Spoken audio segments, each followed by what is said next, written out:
Municipal ఎన్నికలపై మంత్రులతో CM Revanth సమావేశం నిర్వహించారు.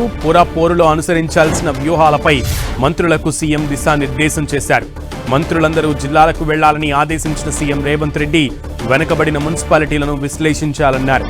జిల్లాల పర్యటన వివరాలను తెలుసుకున్న సీఎం ఎప్పటికప్పుడు ఇన్ఛార్జ్ మంత్రులతో సమావేశం ఏర్పాటు చేయాలని చెప్పారు.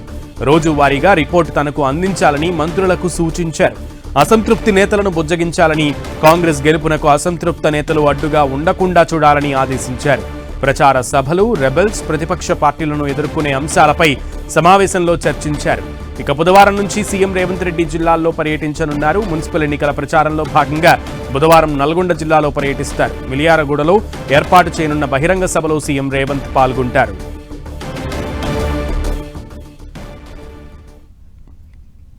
ముఖ్యమంత్రి గారు రానున్న మున్సిపల్ విషయంలో కొంత రివ్యూ చేసినారు. వారి వద్దన్న సమాచారం, మేమిచ్చిన సమాచారం ప్రకారం ఇవాళ సమాచారం దాదాపు 90% మున్సిపాలిటీలు కాంగ్రెస్ పార్టీ గెలుచుకుంటా ఉంది. అసలు ఒక రకంగా చెప్పాలంటే రానున్న మున్సిపల్ ఎన్నికల్లో కాంగ్రెస్ పార్టీకి ఏ పార్టీతో పోటీయే లేదు.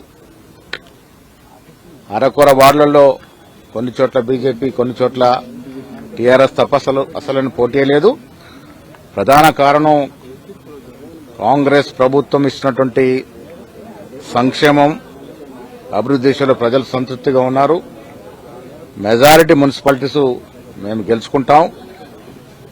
రేపటి నుంచి ఇన్ఛార్జ్ మంత్రులు వారికి ఇచ్చినటువంటి పార్లమెంటు నియోజకవర్గాల్లో అక్కడ నాయకత్వంతో కోఆర్డినేట్ చేసుకుంటూ ఎన్నికలు సజావుగా జరిగే విధంగా ప్రజలకి మనం ఇస్తున్న సంక్షేమాన్ని వివరిస్తూ, అభివృద్ధిని వివరిస్తూ ఎన్నికల్లో గెలిచే పరిస్థితుల గురించి సీఎం గారు వివరించినారు.